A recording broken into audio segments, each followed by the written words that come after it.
everybody. Welcome to another episode of the Crime and Coffee Couple. My name's Allison. And my name's Mike. Hello, Mike. Hey, Al, how are you? How's it going? Hey, I'm real good. Thanks for asking. I appreciate it. Hey, no problem. Yeah, how you been? Good. Just rushed home from work. Wife and kids good?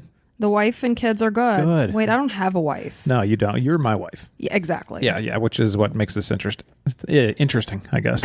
You ever talk and like something just won't come out? Like you didn't have enough breath to kind of say something? Yeah, I'd say so. Yeah. I flub things up sometimes. Well, you have to talk the whole time. I just sit here like, ooh. Ooh, ah. Yeah, I do a pretty good job of it. But yeah, I want to say thanks everybody for listening. We appreciate it. And real quick, we do have a little area called Patreon. You can become a patron and support us. We are a little individual mom and pop podcast here. We don't have some huge network like a lot of those big players out there.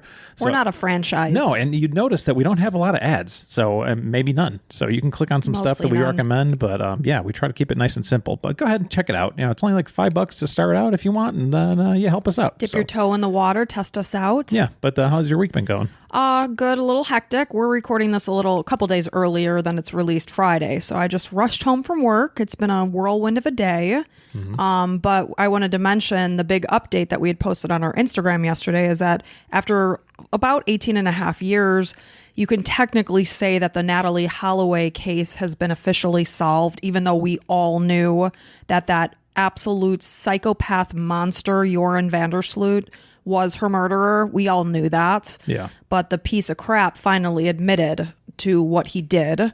And we assume he's telling the truth, but he's a pathological liar. So who knows what comes out of his mouth? Yeah, at least her family gets a little bit of closure, like a lot of the comments were saying. And, if we could have some solved cases every single day, that'd be fantastic. It'd be amazing. I mean, it'd be great if none of these happened. Obviously. And again, it's not bringing their daughter back, but it's that sense of closure that they finally got the answers that they knew all along. And he's going to pay for it. Yeah, let's hope so. Yeah. He needs to. Right. So anything going on in your personal life? We're coming up on 1 year of no alcohol. Really? Yeah. And by the time this is released, we'll have 2 days left to go. Yeah. And it's so much fun judging people for drinking alcohol. We do I'm just not. Kidding. That's a blatant lie. Yeah, we don't do that. We're not judgmental because we've been there. Yeah, exactly. We'd be judging ourselves. Hypocritical. Exactly. And I ain't no hypocrite. No. But it's been good. I really don't see much of a difference for myself because, I didn't abuse alcohol like you every single day. Yeah, right. Every morning, noon, and night. Oh, you know me. Instead of my coffee, I'd have my liquor. Yeah, well, you had a little Bailey's in there. You're like, make it an Irish coffee. What do they say? Grandpa's cough medicine? Yeah. No, it was all about turning 40 and just not wanting to feel crappy anymore. Yeah. I mean, hey, whatever. If it's not the right time for you, then go ahead and keep on drinking. But for us, yeah, I'm 44, kind of halfway to death. Hopefully halfway, not like that I'm 3/4 or anything like that. Boy, you're really...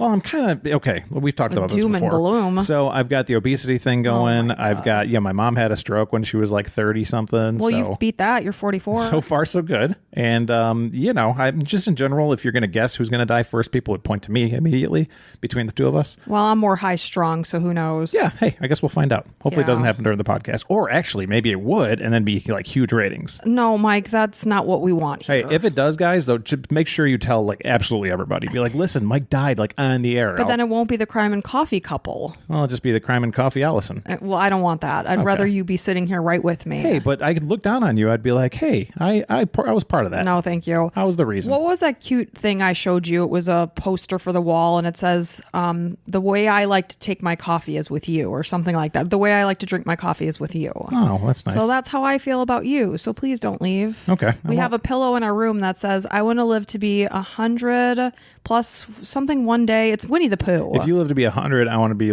live to be 100 minus one day, so I never have to live a day without you. Yes, that's how I feel. By A.A. Milne, who wrote Winnie the Pooh, I You're believe. so smart. Well, no, I'm not. I just remember certain things. Well, I think you're smart. Yeah, well, I'm not. So besides that, we want to say one more thing. Our son Cameron got called up to the varsity football team yesterday, so he's very excited about that. Because the JV team is done, so the varsity football team has 2 more games, so he's going to join join him on the sidelines. Probably not play much, but it'd be cool for him to come out there. And he's excited. Freshman in there with the big dogs. Yeah, exactly. One of the guys dapped him up today. You just learned what dapped up means. I just took it from reference, how you said it. Yeah, it's kind of like, shaking hands and a little bro hug a little bit. If I ever say dapped up, please punch me in the throat. Don't say anything. Just walk up to me and punch me in the throat. And then you'll be like, yeah, that makes sense. Damn it, I said dapped up. Yeah, you're like, dap me up, bro. Yeah, so he got dapped up. Something I'd say. He got dapped up by a little varsity player, and he's like, hey, little Pernecki, good job, bud. Yeah, so it's exciting for him. Yeah. So if you're ready, I am. I'm ready, always. So this is a crazy case. I hope too many people haven't heard it. As I was doing my research, it's dawned on me that I had heard a podcast on it. But this is the murder of Lauren Giddings. So Lauren Teresa Giddings was born on April 18th, 1984 to parents Bill and Karen. She had two younger sisters. This was Caitlin and Sarah, and the family lived in Laurel, Maryland, which was between Washington, D.C. and Baltimore. So in 2006, Lauren graduated from Agnes Scott College in Decatur, Georgia, with a major in political science and a minor in religious studies. In 2008, she moved to Macon, Georgia, and then this is where she started law school at Mercer University. So Lauren's sister Caitlin described Lauren as someone who didn't truly blossom until she entered college. She was said to be loud and fun and someone who was intelligent, mature. She had a great head on her shoulders. She was kind and she saw the good in people. She loved animals, especially her Pekingese dog, which I love this name, Butterbean. Oh, and I love Pekingese dogs too. We have a special place in our heart because my best friend has a Pekingese or had a Pekingese. Yeah. So they're just a wonderful breed of dog. Yep. But so Butterbean was a doll. I've seen pictures. And you mentioned really kind of blossomed in college, and a lot of people do that because high school really kind of sucks. It's I had a great time. You thought it was fine, but it's just kind of like a lot of people judging everybody in cliques and crap like that. But you go to college and it's like there's somebody for everybody. And you're not like everyone's put into these circles. Like, why do we have to have these groups and cliques? Like, why can't we all just be cool together? It almost feels like we stop pretending in college. Yeah, we're more ourselves. Cool. I think we let the veil down as to who we really are, and that's just, you always say I was born a 40-year-old. I truly was. Yeah, absolutely. So high school just wasn't my cup of tea. It's a good thing I'm into 40-year-olds. It sounds like Lauren, it wasn't her cup of tea either.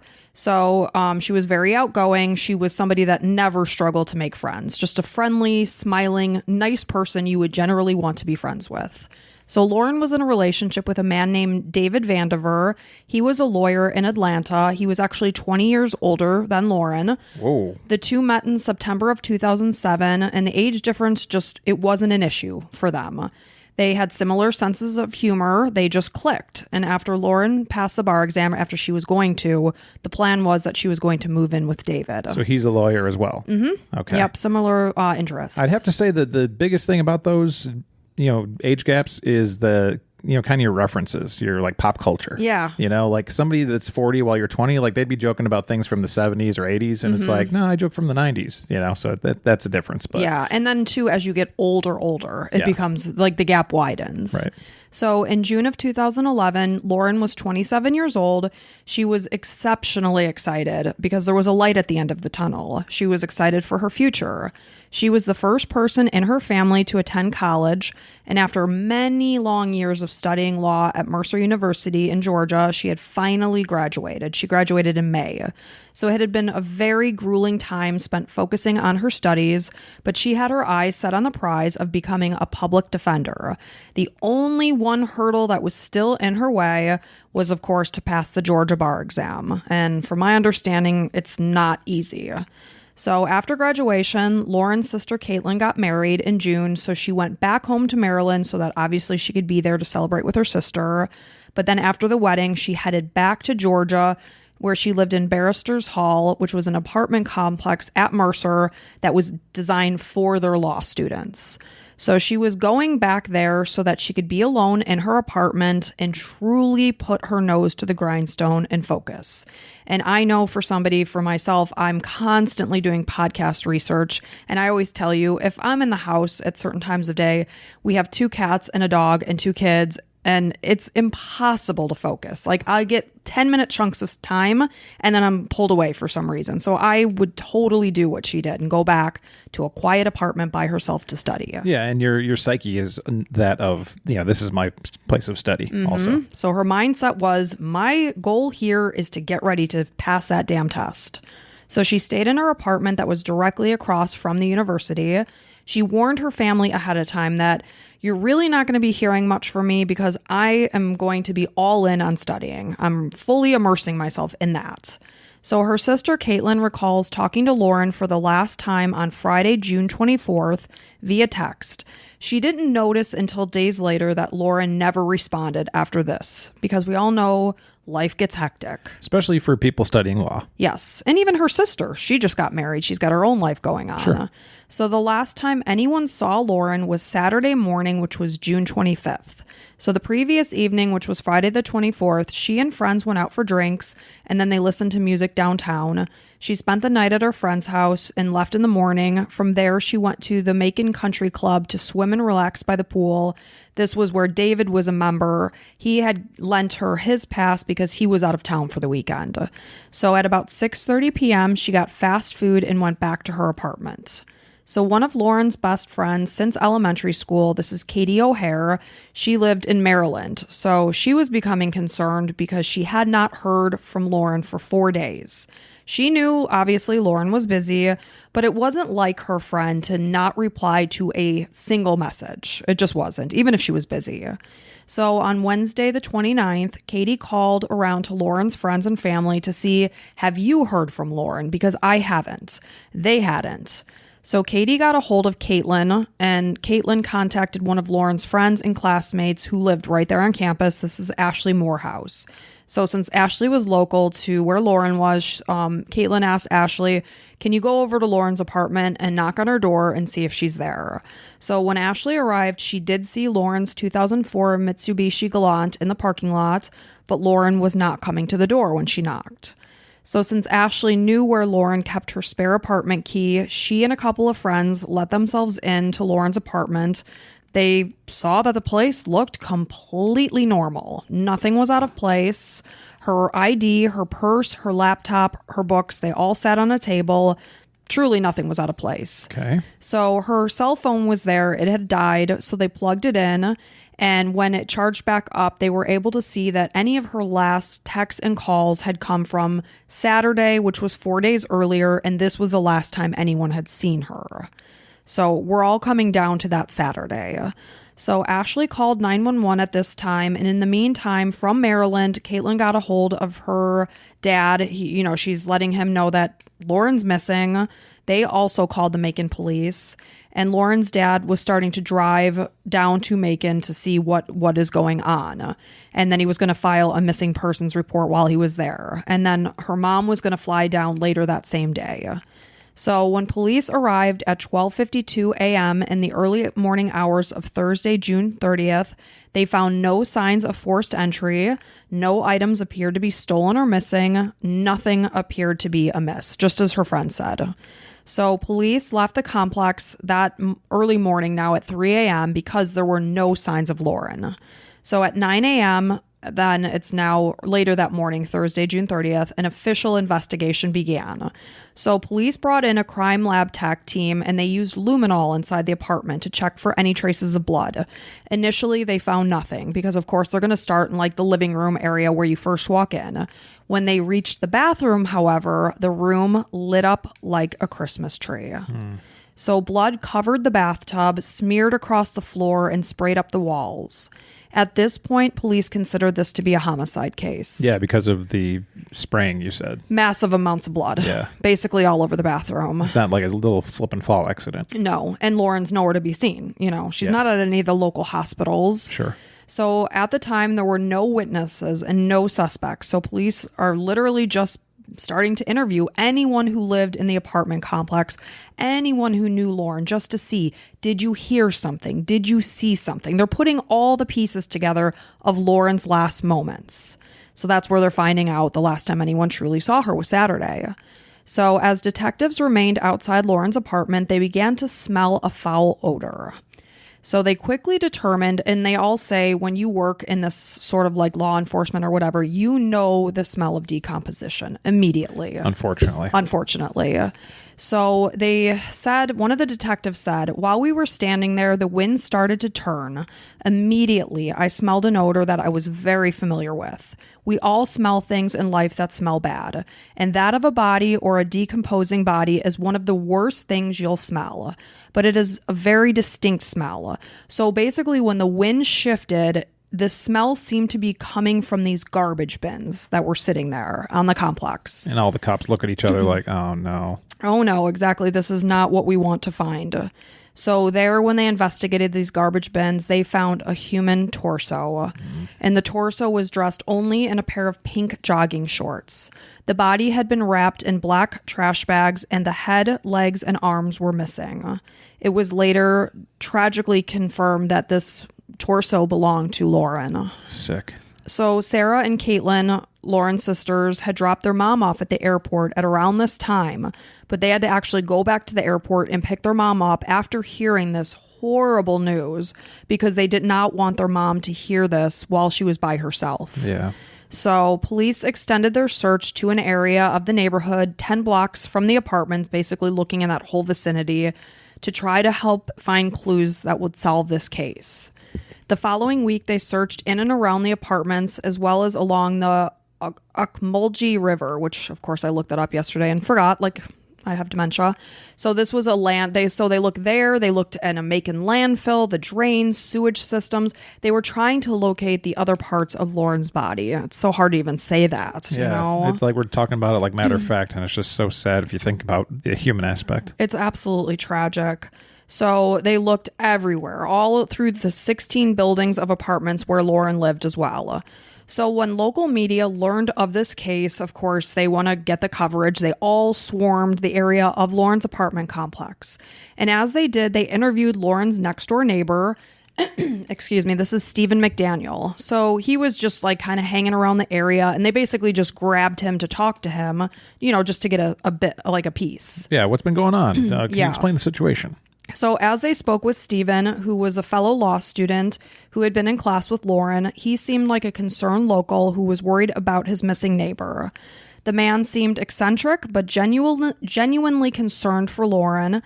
And as he was interviewed, he described her as nice as can be and very much a people person. At the time he was speaking with the media, it was his belief that police were still searching for Lauren in hopes that they would find her alive. That was his belief. But as he continued to talk with the reporter, people started to notice he was referring to Lauren in the past tense, despite the fact that, you know, it was assumed, you know, to him that she was alive. Right. For instance, he said, Lauren was my neighbor. He said he had been with her friends when they entered Lauren's locked apartment. So when Ashley went over there and found the key, he trailed in with Ashley and some other people.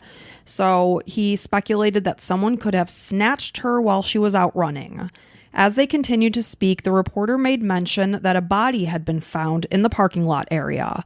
And this was when Stephen's demeanor immediately changed. So, well, what do you expect? I mean, yeah, I'm going to assume that he was the killer, obviously. So what do you expect to put her body in the garbage near her house? Like, you don't think it's going to be caught? I'll tell you why he thought that. Okay. So he immediately changed. He was previously just talking and talking and talking. All of a sudden, he became speechless. And at this point, he only managed to mutter the question, body? And at this point, he told the reporter that he needed to sit down, and he wandered off by himself and sat on a nearby curb, seemingly in a daze.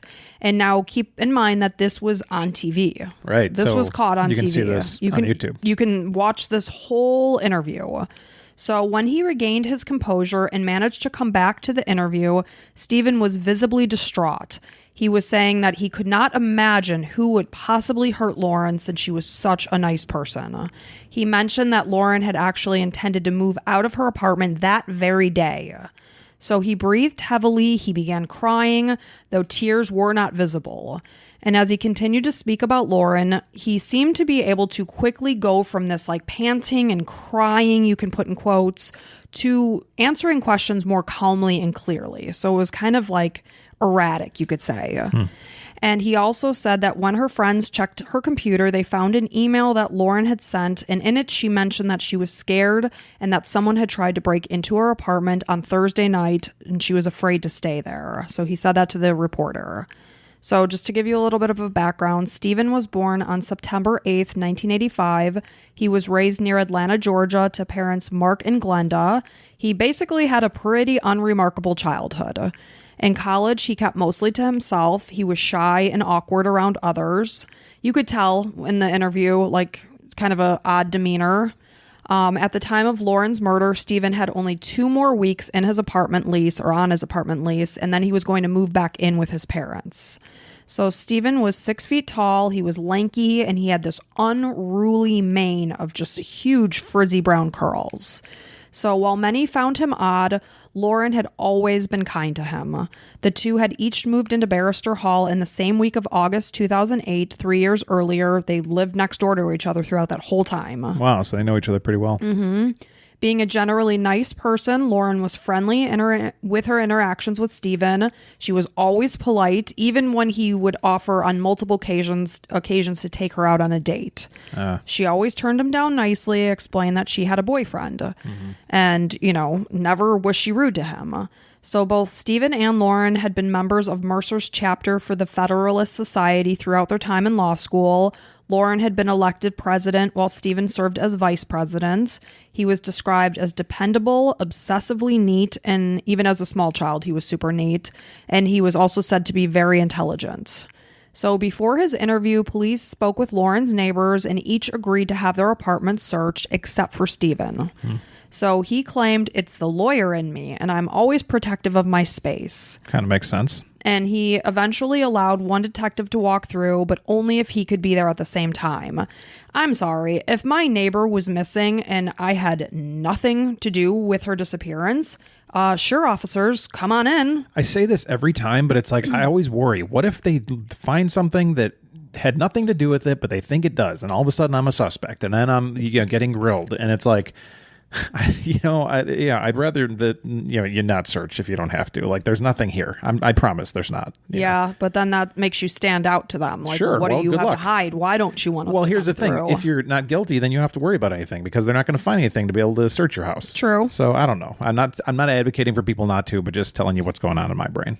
So when he did allow police to walk through, it was 1:40 p.m. and the police took note of a large knife, a samurai sword, a rifle, and 2 handguns. These are things that he just blatantly had. I mean, usually it's those weird guys that do have the samurai swords. No offense to anybody that owns a samurai sword. I mean, they are cool. If somebody said, "You want one?" I would say absolutely. Probably wouldn't put it on my wall or anything, but just say I have a samurai sword. So police noted his bizarre behavior and the fact that he was hanging around the frenzy of activity that day. And after he gave his infamous interview with the local news station, police were even more interested in speaking with him. So despite the talkative person he presented himself as on TV with the reporter, they bring him into the station and he's basically a zombie at this point. I watched the interaction. It was probably about 2 hours. I kind of moved through it because there was a whole lot of the same thing happening. So he was basically sitting in the interrogation room, like in a trance-like state. And when he was asked questions, he answered a lot of them in just simply yes, no, or I don't know. So while alone in the room, he would sit as still as a statue and just stare straight ahead. It was so creepy. Weird. They'd be watching and be like, check out this guy, man. Like, he's a friggin' weirdo. Yeah. So during his interrogation, Detective Carl Fletcher mentioned that condoms had been found in Stephen's apartment. But Stephen had mentioned that he was a virgin and he was saving himself for marriage. So detectives asked him, why would we have found those in your apartment? So he did admit that he had previously entered a few of his classmates' homes while they were gone, and he took them at that point. So at this point in time, this is a breaking and entering situation. So it's just getting more bizarre. It's like, wait, you took condoms from their homes? Yeah, you have no intention of using them. Okay. Why? It's like, did you take anything else of value or just condoms? Like, you're a weird dude, man. From what I understand, no, he really didn't take anything else. Okay. So with this information, he was arrested on burglary charges while police continued to gather evidence against him because they knew he was involved in Lauren's murder. Well, this way they can hold him. Right. So he's being held for that. So on July 1st, police obtained a search warrant. So now they did that quick walkthrough of his place. Now they're actually able to really search. So they went inside his apartment and found packaging for a hacksaw. And when they entered the building's laundry room, they actually found the saw that matched the packaging. And on the blades of the saw, forensic examination found traces of Lauren's DNA. Okay, well, so we know what tool he used. Yeah. They also found a sheet that was covered in blood that was later confirmed the blood belonged to Lauren, as well as a pair of her underwear. So blatantly in his apartment are these pieces of evidence. What a disgusting human being. They also found a master key for the entire apartment complex. Wow. Yes. So he must have gotten that from the landlord or whatever. I think he stole it and had it copied, perhaps. And then this is how he went into his fellow classmates' places and took the condoms. Yeah, nice and easy. He just used the master key. That is so creepy. So creepy. So on his computer, they found he had posted on a number of blogs and forums discussing violence and torture towards specifically women. Investigators also found 52 images of child pornography on a flash drive. This is another one of those involuntarily celibate guys. He's saying, oh my gosh, 100%. He's saying, I'm saving myself for marriage, but it really means no girl's ever going to talk to me because I'm a weirdo. So I'm going to pretend it's my choice. Yeah. Okay, Steven. Sure, it's your choice. And it's the women's fault because, they're the crazy witches that won't talk to men and are too high up. It's like, no, man, you're just a freaking weirdo that nobody wants to be with. And you know how you get those vibes. And you've said no because you're not a woman. But you get vibes from people and you're like, ooh, I'm staying away from this. Yeah, I trust those vibes. So he also had a flash drive full of Lauren's personal photos since he frequently visited her social media pages and just copied her pictures. Oh my God. His search history indicated that while he was looking at Lauren's photos, he was also watching violent pornography. So and I don't want to gloss over the child stuff that was found either. I mean, that's disgusting. Oh, it's horrific. If you find child stuff, there should be another level of okay, this person's clearly sick. They can't be out in public. Agreed. You can't take that away. No, unless I don't know what it is. Burn something in their brain. Until we find that you can get rid of that area of their brain, then they're not a danger to children. Right. So the police even managed to retrieve video footage that had been deleted. So what this footage showed when they were able to get it was that Stephen was secretly filming he was standing outside Lauren's apartment filming inside. So what he would do was he would hoist a 6-foot wooden stick and attach on the top of the stick a camera that he used he put duct tape around it. And he literally stood on the ground floor outside of Lauren's window, peering into her second floor apartment. And you can actually go online and see this video footage. Ugh. You can't see Lauren in the video, but the fact that you're on the second floor. So oftentimes with that being the case, you wouldn't even necessarily close your blinds in a lot of time. Right. And when it's dark, you're not going to look for a little camera sitting on the bottom of the window. You wouldn't see it. No. If you have your lights on inside, sure, you wouldn't see it. Right. So it's just so horrible to think that she was being watched while, again, you're thinking you're in the safety of your own place by yourself, and this absolute lunatic was creep. Creep factor off the charts. If there's one of those gauges that's this is tipping all the way. Yep. So the video footage police had found was actually taken on the night of Lauren's murder. So more than 200 pieces of evidence were reportedly gathered that indicated that Stephen was clearly Lauren's murderer. So the police also found obviously the master key, which again is just so gross, but it was clear that Stephen had been stalking Lauren for some time. Why her? Just because she was probably nice. Because she was pretty and sweet and kind, and they had the interest of law school together, and he just set his sights on her. And stories like this, really, make people not want to talk to different people. It's a really sad situation because, 99.9% of people are just, maybe a little weird and they're not going to end up murdering you. But right. that story like this sticks in your head. Because we don't know. We don't know which person is just kind of a little strange or different or who's got ill intentions towards you. But it was clear that he had been stalking Lauren for some time. He had taken many photos of her without her knowledge, as well as, again, these videos that he's hoisting this creep-ass stick up with the camera. He had religiously searched her Facebook and LinkedIn pages.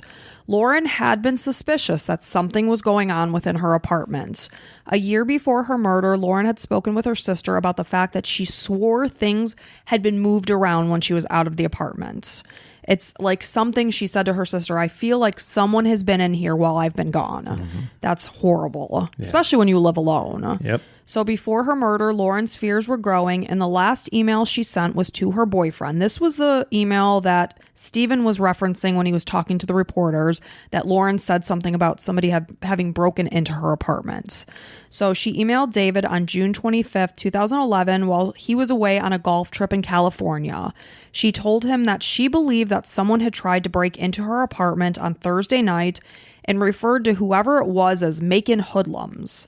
David said that when he got the email, he was actually on his way to the airport to fly back to Georgia. He had not yet responded to the email because he wanted to talk to her in person about what was going on. Yeah. And obviously her time in this apartment was coming to an end. Mm-hmm. So on August 2nd, 2011, Stephen McDaniel was charged with first-degree murder, and he continued to maintain his innocence through this. He pleaded not guilty. Yeah, good luck. What a joke. Yeah, we found every single thing. You're a huge stalker. We found the tools you used to kill her. We found other pieces of evidence, which it sounds, like there's tons. It's like, you did this, man. It's like if it walks like a duck and it quacks like a duck, it's a duck. And then it, says and it has identification that says I'm a duck. It had a tattoo across its chest that says I am a duck. Yes, in multiple languages. Yes. Yeah, that's definitely a duck. So on August 23rd, he was charged with 7 counts of child sexual exploitation for the child pornography that they found in his apartment. And in December, he pleaded not guilty to those charges. So he was unable to post his $850,000 bond, so he remained in jail. That's too bad. Awaiting trial. Good. Stay behind those bars. Yeah. So on February 21st, 2013, it was announced that the death penalty would not be pursued, which was something that Lauren's family wanted. And the reason why they didn't want it to be pursued was because it could really halt a case going to trial. Sometimes it could take as long as 7 years. And at this point in time, they're already coming up on the 2-year mark of when their daughter was taken from them. Yeah. So they just want this to go to trial and just get justice and move on with their lives, get some closure for this horrible thing that happened. I'm not judging anybody whether they want it or not. That's up to them. So 1 week before his trial was due to begin, he changed his plea to guilty on April 21st, 2014, which then this avoided a trial because he pleaded guilty. Okay. So at this time, we're about 3 years out from when Lauren was actually murdered. So as part of his plea deal, Stephen recounted the events of what happened during Lauren's murder on the condition that the child pornography and burglary charges against him would be dropped. Isn't that so ironic? That's what you're worried about? It's sickening, the negotiation. And if that's going to take things off and he's actually going to say guilty, then go ahead, whatever. Yeah, Stephen, we'll take the count off that you went into the apartments and took some condoms. Yeah. Sure, we'll drop that, but you killed a girl. Right. Let's concentrate on that. So in his written confession to the court, Stephen said that he had waited until Lauren fell asleep before letting himself into her apartment at about 4:30 a.m. on Sunday, June 26, using his master key to get in. He walked through her apartment wearing a mask and gloves and stood in her bedroom watching her sleep for a while. As he walked closer to her bed, apparently he stepped on a squeaky floorboard. This woke Lauren up. He said that when Lauren saw him, she calmly told him, "Get the F out." At this point, he lunged at her and grabbed her around the throat, and they tumbled from the bed to the floor. Lauren struggled to get away, but in her struggle, the bottom half of her body went under her bed, and this prevented her from being able to kick out at him and also to run out of the room. Yeah, well, she was probably trying to get somewhere, where he couldn't get to or whatever it is. It's a poor thing. Well, and keep in mind, this was at 4 a.m. while she was sleeping.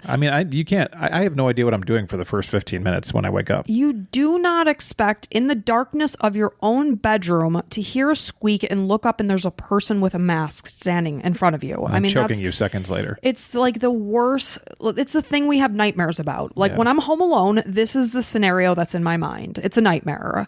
So during his attack, Lauren managed to pull the mask from his head, and when she saw his face, she said, "Stephen, please stop."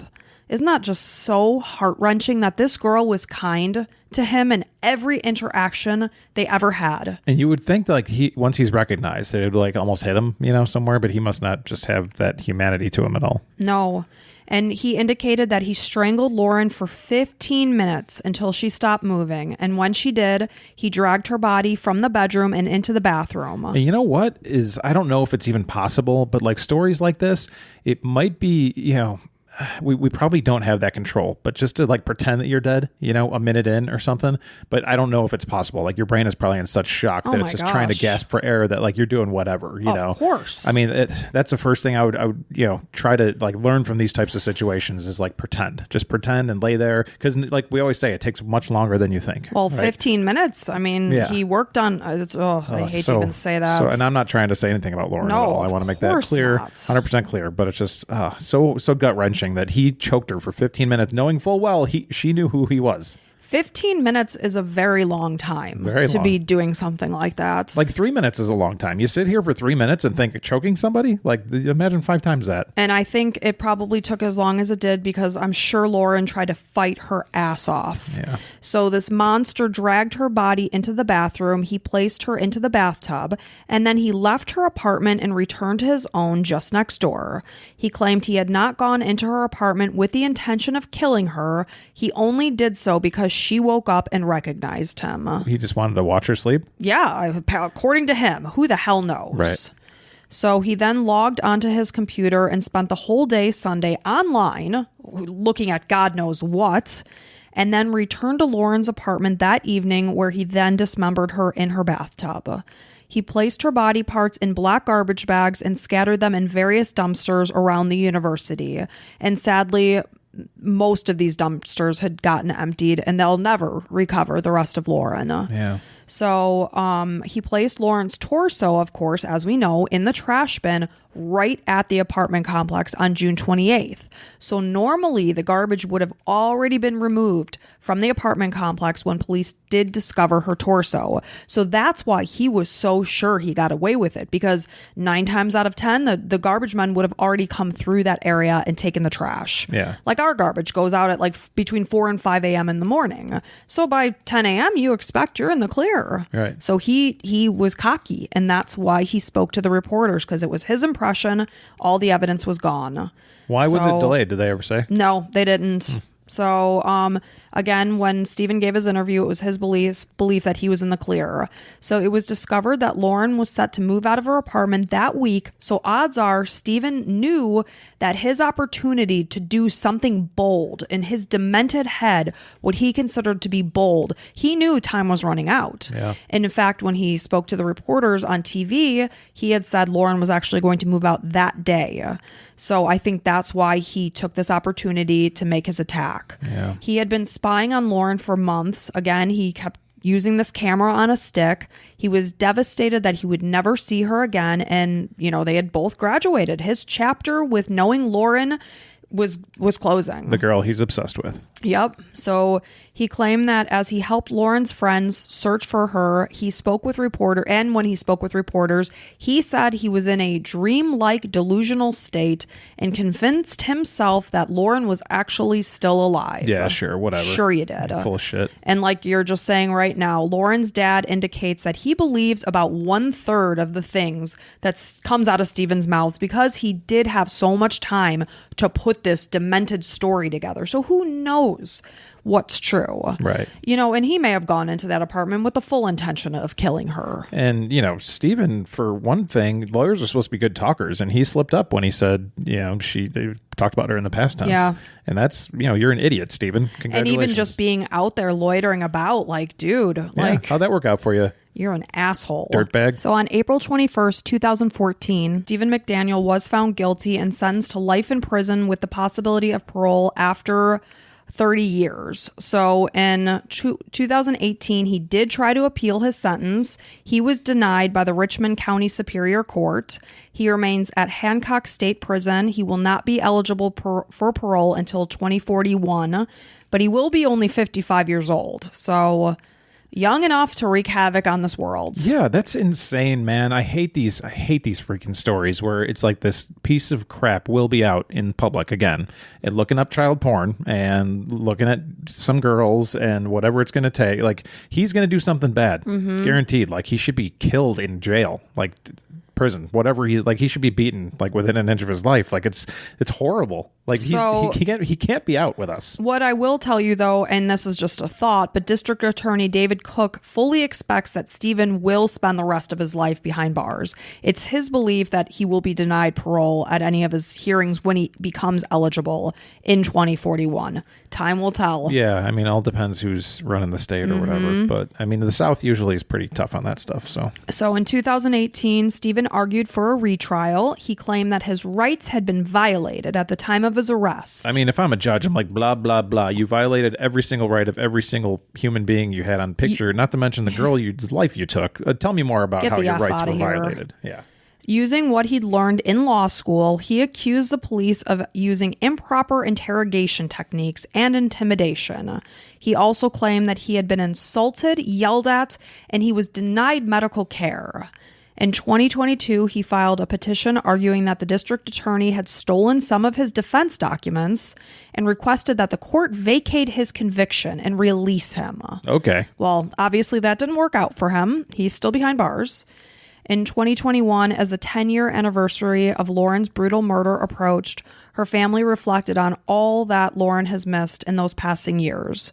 Graduations, weddings, babies, birthdays, all within the family. Lauren's sister Caitlin said that they still picture her as the 27-year-old that they knew her to be, not who she would be at that time, which would have been 37. So, they could only imagine. She was so close to passing the bar. What would Lauren's life have looked like after all that hard work she'd put into school? Yeah, and she wanted to be a public defender. It's very selfless. It's a hard job. Yep, and he robbed her of any opportunity to live her dreams. So the family indicated that despite the fact that they began to heal after the nightmares and fear of what happened to Lauren faded, they will obviously never forget her. They often talk about her bubbly personality, her passion for life, and what a go-getter she was. Sarah and Caitlin share memories with their children about their Aunt Lauren. They want to make sure that her spirit is never forgotten. They want their kids to know their Aunt Lauren, even though she's not still with us. Of course.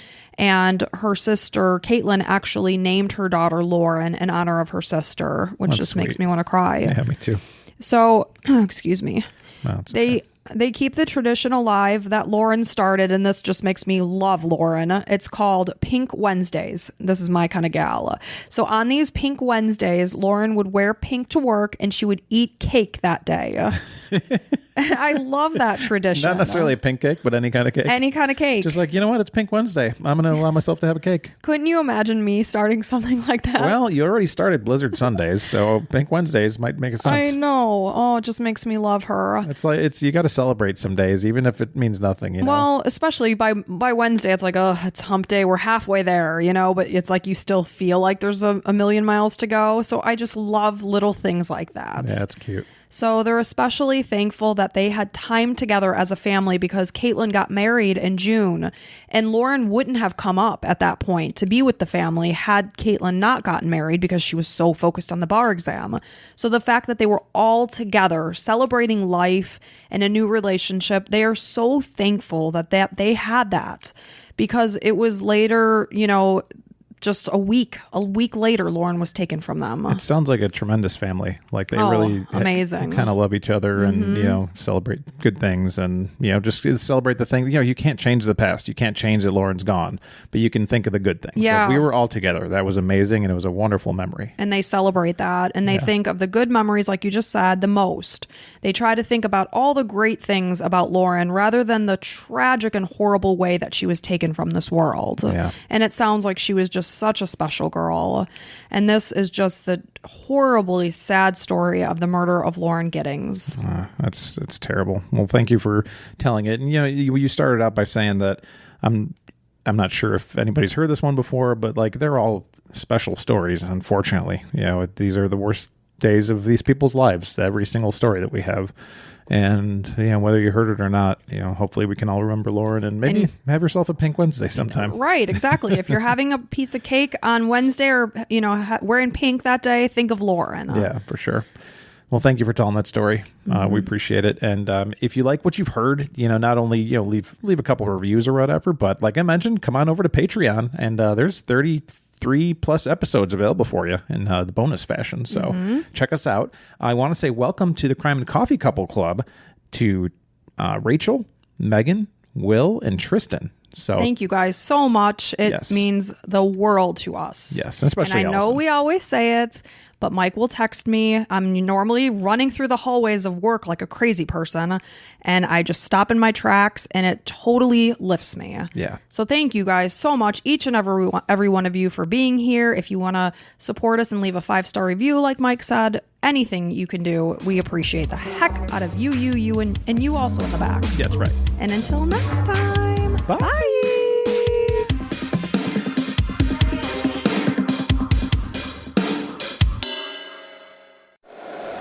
If you like the show, please take a moment to rate, review, and subscribe. It really does help the show to grow. Thank you for listening.